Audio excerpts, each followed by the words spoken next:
ესე მოიქცნენ სისტემის ნამდვილი სახე. აი ეს არის, ნახეთ, რა უქნეს სახს. როგორ არეული არის ყველაფერი გადამოყრილი. ეს პირველ რიგში არის ყველანაირი კანონდარღვევა, არ შეიძლება ესე ჩხრეკის ჩატარება და შემდეგ დატოვო ესე ნივთები.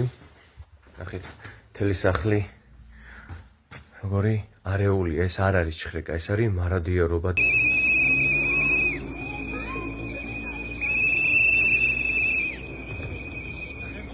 ილო ადვოკატი იყო შენთან? არა, ადვოკატის გარეშე იყავი? არ ვიცი, ჩხრეკა ზუსტად იგივე საქმეა, ოღონდ ხელახლა დაიწყეს ეს საქმე, როგორ ჩანს. ზუსტად იგივე მუხლი, ზუსტად იგივე გააკეთეს. ისევ შეყავ, ოღონდ ეხლა გადავყავარ განყოფილება.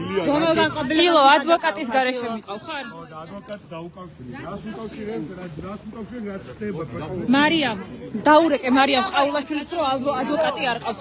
რომელ განყოფილებაში გადაყავთ? რომელ განყოფილებაში გადაყავთ? პოლიცია არ საწამაგდაი